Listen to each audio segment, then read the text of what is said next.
कुंती की आज्ञा पर द्रौपदी के विषय में पांडवों का विचार। वैशंपायन जी कहते हैं, जन्मेजय, भीमसेन और अर्जुन ने द्रौपदी के साथ कुमार के घर में प्रवेश करके अपनी माता से कहा कि माँ, आज हम लोग ये भिक्षा लाए हैं। माता कुंती उस समय घर के भीतर थी। उन्होंने अपने पुत्रों और भिक्षा को देखे बिना ही ये कह दिया कि बेटा, पांचों भाई मिलकर उसका उपभोग करो। बाहर निकलकर जब कुंती ने देखा कि यह तो साधारण भिक्षा नहीं, राजकुमारी द्रौपदी है, तब तो उन्हें बड़ा पश्चाताप हुआ। वे कहने लगी, हाय हाय, मैंने क्या किया। वे तुरंत द्रौपदी का हाथ पकड़कर युधिष्ठिर के पास ले गईं और बोली, बेटा, जब भीमसेन और अर्जुन इस राजकुमारी द्रौपदी को लेकर भीतर आए, तब मैंने बिना देखे ही कह दिया कि तुम सब लोग मिलकर इसका उपभोग करो। मैंने आज तक कभी कोई बात झूठी नहीं कही है। अब तुम कोई ऐसा उपाय बताओ जिससे द्रौपदी को तो अधर्म ना हो और मेरी बात झूठी भी ना हो। युधिष्ठिर ने क्षण भर विचार करके माता कुंती को ऐसा ही करने का आश्वासन दिया और अर्जुन को बुलाकर कहा, भाई, तुमने मर्यादा के अनुसार द्रौपदी को प्राप्त किया है। अब विधि पूर्वक अग्नि प्रज्वलित करके उसका पानी ग्रहण करो। अर्जुन ने कहा, भाई जी, आप मुझे अधर्म का भागी मत बनाइए। सत्पुरुषों ने कभी ऐसा आचरण नहीं किया है। पहले आप, तब भीमसेन, तदनंतर मैं विवाह करूं, फिर मेरे बाद नकुल और सहदेव का विवाह हो। इसलिए इस राजकुमारी का विवाह तो आपके साथ ही होना चाहिए। साथ ही ये भी निवेदन है कि आप अपनी बुद्धि से धर्म, यश और हित के लिए जैसा करना उचित समझें, वैसी आज्ञा दें। हम लोग आपके आज्ञाकारी हैं। सभी पांडव अर्जुन का प्रेम और ममता से भरा वचन सुनकर द्रौपदी को देखने लगे। उस समय द्रौपदी भी उन्हीं लोगों की ओर देख रही थी। द्रौपदी के सौंदर्य, माधुर्य और सौशील्य से मुग्ध होकर पांचों भाई एक दूसरे की ओर देखने लगे। उनके मन में द्रौपदी बस गई। युधिष्ठिर ने अपने भाइयों के मुखाकृति से उनके मन का भाव जानकर और महर्षि व्यास के वचनों का स्मरण करके निश्चय पूर्वक कहा कि द्रौपदी हम सब भाइयों की पत्नी होगी। इससे सभी भाइयों को बड़ी प्रसन्नता हुई।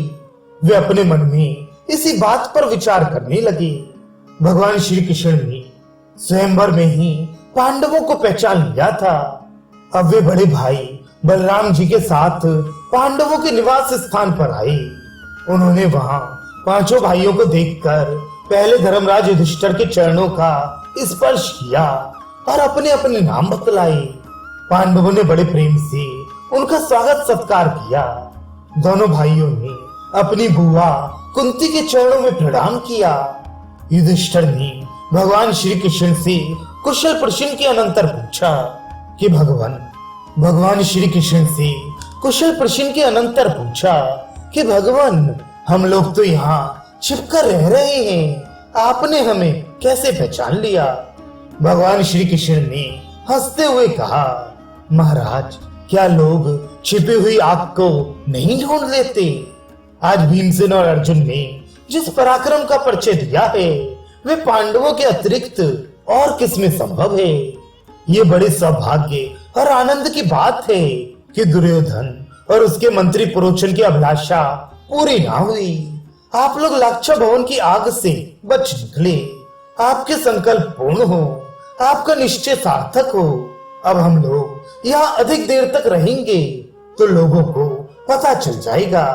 इसलिए हम लोगों को अपने डेरे पर जाने की अनुमति दीजिए। युधिष्ठिर की अनुमति से भगवान श्री कृष्ण और बलदेव उसी समय लौट गए।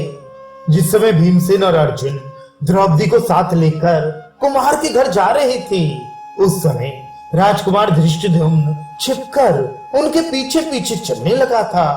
उसने सब ओर अपने कर्मचारियों को नियुक्त कर दिया और स्वयं सजग होकर पांडवों के पास ही बैठ रहा। वे पांडवों के सब काम बड़ी सावधानी से देख रहा था। चारों भाइयों ने भिक्षा लाकर अपने बड़े भाई युधिष्ठिर के सामने रख दी।